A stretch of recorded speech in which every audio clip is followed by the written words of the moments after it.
Hello నేను miss. ఆంధ్రప్రదేశ్లో ఇప్పుడు గవర్నర్ ఎవరు కాబోతున్నారు అనే దాని మీద పెద్ద ఎత్తున చర్చ జరుగుతుంది కూటమిలో.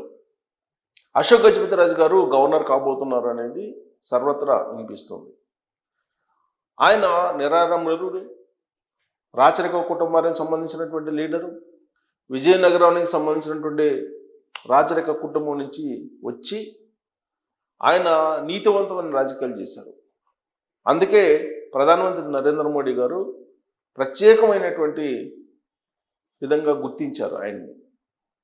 అందుకే గతంలో కేంద్ర విమానయాన శాఖ మంత్రిగా ఉన్నప్పుడు కూడా ఆయన పట్ల చాలా గౌరవంగా, చాలా మర్యాదపూర్వకంగా నరేంద్ర మోడీ గారు ఉండేవాళ్ళు.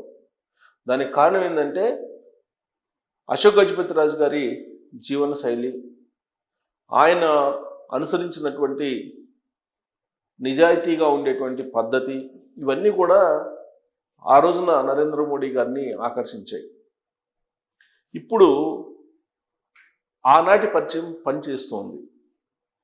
గవర్నర్లకు సంబంధించినటువంటి ఎంపిక దేశవ్యాప్తంగా జరుగుతుంది.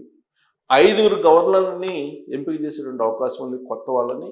ఆ 5లో ఒకళ్ళు ఖచ్చితంగా తెలుగుదేశం పార్టీ నుంచి ఉంటారు అనేది సర్వత్రా వినిపిస్తుంది.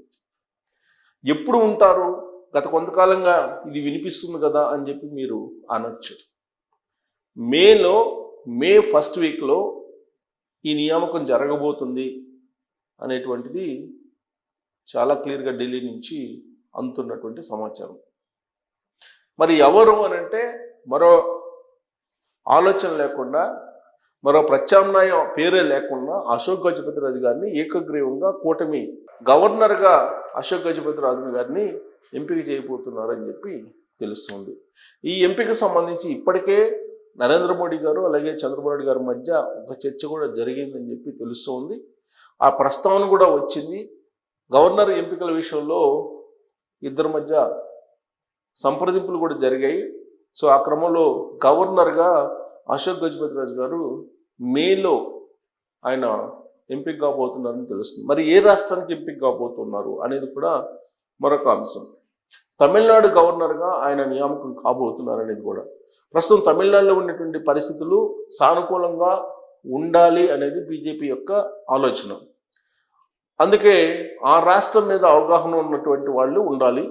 పైగా దక్షిణ భారతదేశం సంబంధించినటువంటి వాళ్ళైతే ఇంకా బెటర్ అనేటువంటి అభిప్రాయంతో బీజేపీ ఉందని చెప్పి సమాచారం.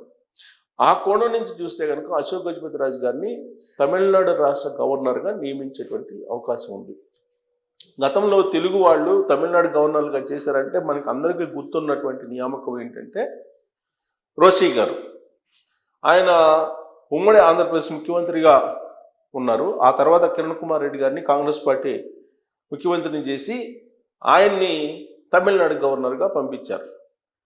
ఇప్పుడు మళ్ళా అశోక్ గజపతిరాజు గారు తమిళనాడు గవర్నర్గా నియామకం కాబోతున్నారు అనేది వినిపిస్తుంది. సమీప భవిష్యత్తులోనే అసెంబ్లీ ఎన్నికలు కూడా అక్కడ ఉన్నాయి. పైగా అక్కడ గవర్నర్కి ముఖ్యమంత్రికి ఇప్పుడు ప్రజెంట్ పెద్ద వార్ జరుగుతోంది. ఆ క్రమంలోనే ఇప్పుడు అసలు స్వయం ప్రతిపత్తి కోరుతూ ఒక తీర్మానం చేశారు స్టాలిన్ తమిళనాడు రాష్ట్రానికి. ఎందుకంటే అసెంబ్లీలో తీర్మానం చేసినటువంటి బిల్స్ని హోల్డ్ చేశారు ఇప్పుడున్నటువంటి గవర్నర్. అందుకే ఆయన కోర్టుకు వెళ్ళారు. కోర్టుకు వెళ్ళి కోర్టులో గెలిచారు స్టాలిన్. నిర్ణీత కాలంలో ఆ బిల్స్ మీద తుది నిర్ణయం వెలువరించకపోతే అవి ఆటోమేటిక్గా చట్ట రూపంలోకి చేసుకోవచ్చు ప్రభుత్వాలని చెప్పి కోర్టు ఇచ్చినటువంటి తీర్పుని బేస్ చేసుకొని ఇప్పుడు భారతదేశ వ్యాప్తంగా చర్చ జరుగుతుంది. అటు సుప్రీంకోర్టు మీద అలాగే ఆయా రాష్ట్రాల హైకోర్టుల మీద కూడా చర్చ జరుగుతోంది. లెజిస్లేషన్లో జ్యుడిషియరీ ఎంటర్ అయ్యింది, ఇక పార్లమెంటు వ్యవస్థ ఎందుకు, పార్లమెంట్ని క్లోజ్ చేద్దాం అనేటువంటి యాంగిల్లో ఉపరాష్ట్రపతి చంద్రచూడ్ లాంటి వాళ్ళు కూడా మాట్లాడుతున్నారు.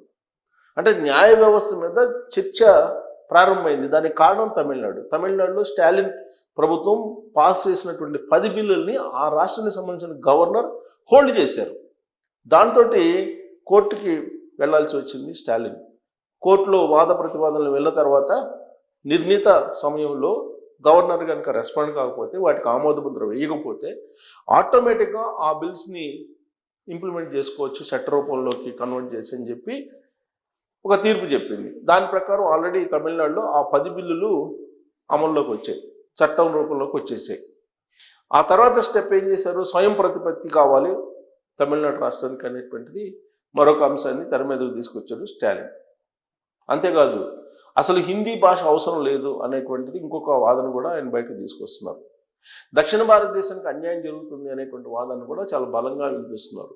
ఇలాంటి పరిస్థితుల్లో అక్కడ రాజకీయాలు తెలిసినటువంటి తమిళనాడు మీద ఎంతో కొంత భౌగోళికంగా పట్టున్నటువంటి లీడర్ కావాలి గవర్నర్గా. అందుకే ఆయన రాజ్భవన్కి అశోక్ గజపతి రాజు గారిని తమిళనాడులో పంపించబోతున్నారు అని చెప్పి తెలుస్తోంది ఢిల్లీ నుంచి, ఢిల్లీ వర్గాల నుంచి కూడా. మరి అశోక్ గజపతి రాజు గారికి ఎందుకు ఇలా ప్రాధాన్యత ఇస్తుంది తెలుగుదేశం పార్టీ కూటమిలో అని అంటే సుదీర్ఘమైనటువంటి రాజకీయ అనుభవం ఉంది. 78లో చంద్రబాబు నాయుడు గారు రాజకీయాల్లోకి వచ్చినప్పుడే అశోక్ గజపతి రాజు గారు కూడా అదే సంవత్సరం ఆయన ఎమ్మెల్యేగా గెలిచారు 78లో. కాకపోతే ఇందిరా కాంగ్రెస్ నుంచి చంద్రబాబు నాయుడు గారు గెలిస్తే అశోక్ గజపతి రాజు గారు జనతా పార్టీ నుంచి గెలిచి అసెంబ్లీలోకి అడుగుపెట్టారు. ఆ తర్వాత ఎన్టీ రామారావు గారు తెలుగుదేశం పార్టీ పెట్టారు. ఆ పార్టీలోకి అశోక్ గజపతి రాజు గారు వచ్చారు. పైగా ఆయన తెలుగుదేశం పార్టీ వ్యవస్థాపక మెంబర్ కూడా అశోక్ గజపతి రాజు గారు. అక్కడి నుంచి సుదీర్ఘమైనటువంటి ప్రయాణం తెలుగుదేశం పార్టీలోనే కొనసాగింది. ఆయన 83 నుంచి వరుసగా గెలుస్తూ వచ్చారు, ఒక్కసారి మాత్రమే ఆయన ఓటమి పాలయ్యారు. ప్రభుత్వంలో ఉన్న ప్రతిసారి కూడా ఆయన మంత్రిగా పనిచేశారు. అంత ప్రాధాన్యత తెలుగుదేశం పార్టీ అధిష్టానం ఆయనకి ఇస్తూ ఉంటుంది. దానికి కారణం చిత్తశుద్ధి, తెలుగుదేశం పార్టీ భావజాలం, నీతివంతమైనటువంటి రాజకీయాలు చేయడం, ప్రజలకు ఆయన అందుబాటులో ఉండటం, ఇవన్నీ కూడా ఆయనకి కలిసి వచ్చినటువంటి అంశాలు.